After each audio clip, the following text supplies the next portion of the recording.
Hello, writers, and welcome back to the Well-Storied podcast. Specifically, welcome to episode number 50 of the podcast. I cannot believe we have made it this far into doing this thing. That absolutely blows my mind. Sometimes it feels like we just got started with the podcast yesterday, and then other times I can really see how much more comfortable I've gotten in front of the microphone and just how much more relaxed I am when chatting with all of you guys. So it's really been just such a wild adventure, and I am so grateful to all of you for listening in, whether you were here since episode 1 or whether you just started listening in a couple days ago. Each and every one of you means the absolute world to me, so thank you so much for listening in and for celebrating episode number 50 with me. Today I have not quite a cold, but a little bit of a scratchy winter voice, so if this episode sounds a little bit different, I do apologize. Bear with me because I am very excited to share today's topic with you. Today I have written a new blog post for the Well-Storied blog, and I am translating it into audio for you here on the podcast, and that episode is called Finding the Novel Outlining Process That Works for You. I think this is such an important topic, and like I said, I'm very excited to share it with you. So let's get started. If you would like to read the transcript that goes along with today's episode, you can find that at well-storied.com/outline. Finding the novel outlining process that works for you. There is nothing more nebulous than trying to produce a decent outline for your novel. With dozens of outlining methods to choose from, all of which seem to work well for some writers but not for others, defining the outlining process that works best for you and your stories can be more than a little intimidating. How much detail do you need to include? Is outlining really necessary? Isn't there a better way? Writers, it's time to cut through the chaos and get down to business. Let's find the outlining method that works best for each of us in today's breakdown. Let's begin by talking about the key to creating a powerful outline. Outlines are tools authors create to help them write better first drafts. So when it comes to creating an outline that lends power and purpose to your drafting process, it helps to first understand what your drafting process is. If you have absolutely no idea what your personal drafting process looks like, have no fear. We recently covered this topic both on the blog and here in the podcast, so if you would like to check that out, make sure to head on back to episode number 48. Catch that episode now before diving back into today's episode, and you should be golden. All set? It's worth reiterating that all drafting processes are unique. What works well for one writer may not work for another, and the same principle holds true for outlining. There is no right way to outline a novel, and no single outlining process is better than another. What matters most is that the outlining method you pursue helps you draft with clarity and confidence rather than leaving you feeling bored or fumbling around in the dark. Some writers may not even need an outline, preferring instead to work on what's called a draft zero, otherwise known as a discovery draft. Keep in mind, however, that the right outline for your creative process isn't simply defined by your outlook on outlines. Many writers dislike the actual outlining process, despite the fact that having an actual outline helps them write better first drafts. So rather than making rash decisions about outlining, consider the struggles you typically face when drafting a novel. Do you often get stuck in the messy middle or struggle to wrap up your plot? Do you find yourself frequently restarting your draft or growing bored with the story you're telling?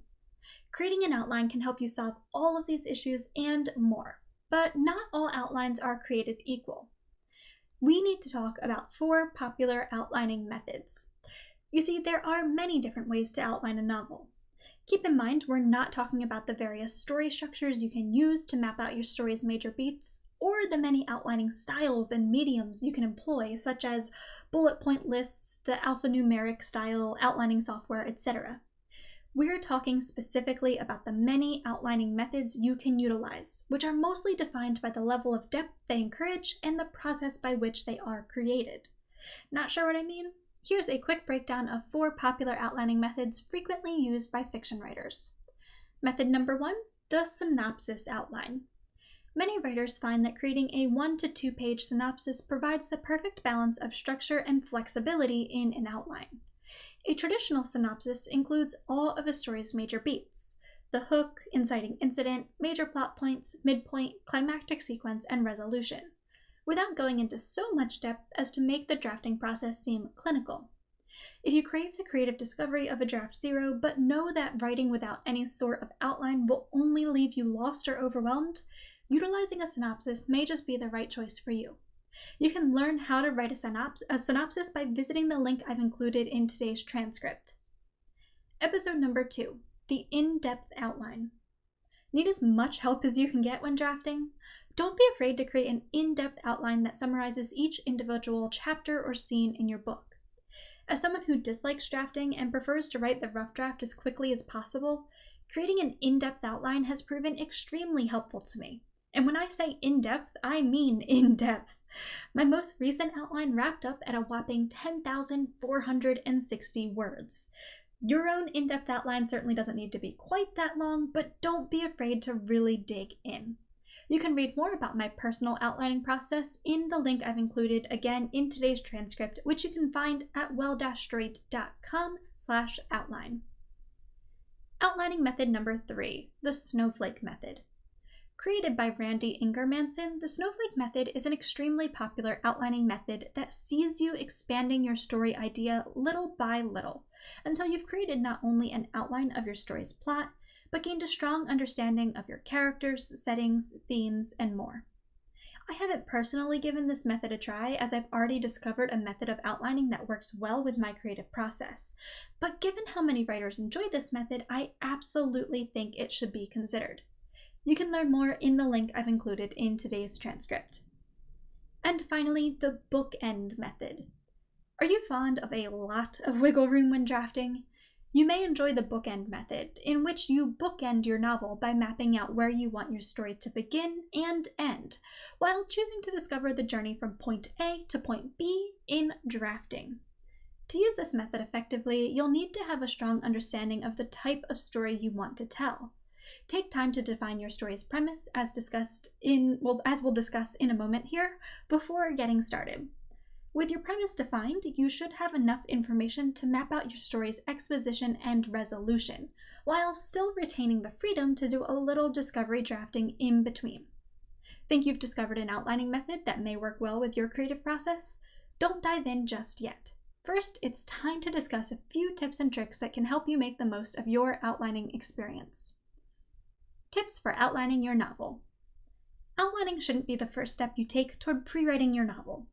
Discovering and defining the following elements before getting started can help you take the overwhelming process of figuring out your story's plot and turn it into yet another purposeful, powerful process. Baby steps, right, writers? Tip number 1, develop your premise. A story's premise is typically a single paragraph that answers the following core questions. Who is the protagonist? What is their goal? How do they plan to achieve their goal? What disaster will throw your protagonist off balance? Who or what will oppose them? And what is the core conflict? Defining the answers to these questions before outlining can help you map out a strong understanding of what steps your protagonist and antagonist will take, thus making the process of defining your story's plot points a lot simpler. Need an example? Here's the premise for my current work in progress, Lady Legacy. With her medical training complete, ambitious healer Cleana Gotrek sets out to become a world-renowned physician by earning a commission at royal court. But when her first prominent patient dies mysteriously within her care, Cleana must salvage her legacy by mending the heart of a grief-stricken prince, quelling the suspicions of his superstitious companion, and finding the cure to a strange and deadly power taking root within her. Using this premise, I can easily map out the steps Cleana will take to achieve her goal, how the core conflicts will affect the story's internal and external plots, and how the antagonist will work to undermine Cleana's fight to achieve her legacy. Tip number 2, find the right framework and structure. With your premise mapped out, it's time to consider how you will frame your story. Is it a story best told in a single linear point of view, or would a different framework better enable your story to unfold? If you have a clear framework in mind, you can then search for the story structure that will best help you map out your story's major beats. Examples of popular structures include the 3-act story structure, the hero's journey, the Fichtean curve, and in media res.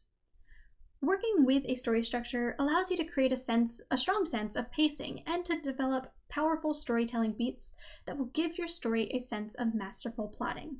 So don't skip out on this step. I included a lot of helpful links to articles in today's episode description concerning story frameworks and structures, so make sure to check those out. And I think I said episode descriptions, but by that I mean the episode transcript, so check that out at well-storied.com/outline. And finally, tip number 3, define your characters. You see, character drives plot. That doesn't mean all plots are character-driven. Many do indeed focus on an external journey far more than an internal one. But it's your character's actions that will define where your plot heads next. And you can't very well know what actions your characters will take if you don't first know your characters. Before outlining your story, I recommend getting to know as much about your story's main characters as you can, including the protagonist, antagonist, and any major secondary characters. If any character affects your plot in a prominent way, take the time to first understand who they are. I've included some helpful resources for you again in today's episode transcript at well-storied.com/outline.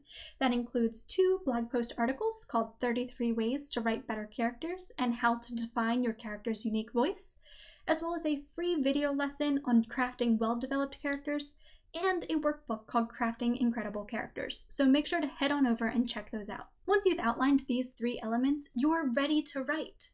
Your outline, that is. Unless, of course, you're a discovery writer who finds that outlines only serve to weigh you down. Remember, there is no right way to write a novel. No right way to outline, to draft, to edit, or to build a writing career. At the end of the day, do what's best for your stories and your creative process. It may take some time and a little exploration to discover what works best for you, but I promise it will be worth the trouble when you find your writing groove. So go forth and conquer your next outline, writer. I'll be right here to cheer you on.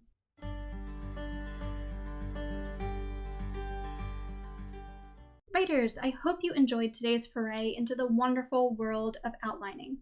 I can say from experience that there's truly nothing better than crafting an outline that serves as a powerful drafting tool. I have found outlines to be absolutely so wonderfully helpful in my own creative process, so I do hope that you'll do a little exploration and find the one that works best for you. If you enjoyed today's breakdown, it would mean a lot to me if you could give this episode a like or leave a rating or review, depending on where you're listening in from. Any sort of good word you can put out there about the podcast really goes a long way towards helping it grow and reach new writers, so I really, really appreciate that. And if you have an extra bit of cash to spare and you would like to throw that behind a creator or a website that you're really enjoying, and if Well-Storied happens to be that place for you, I would absolutely love for you to come be a part of my Patreon family. If you don't know, Patreon is simply a way for people who enjoy certain creators and artists to kind of put their money behind those creators and artists by pledging a small monthly amount that goes directly to those artists each month. And so if you're enjoying Well-Storied and would like to get involved in this way, you can head on over to patreon.com/wellstoried and begin supporting all that I create for the podcast for as little as just $1 a month. I also post exclusive kind of behind the scenes peeks at my writing and what I do at Well-Storied for my patrons, so you can make sure to check those out as well. Writers, again, just thank you so much for being with me on this journey. I cannot believe, like I said, that we have gotten to episode number 50 of the podcast. That absolutely blows my mind.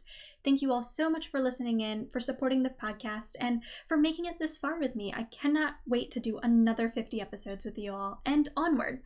So thank you all so much for listening in. Have a wonderful week. Do lots of good writing, and I will see you next time. Bye!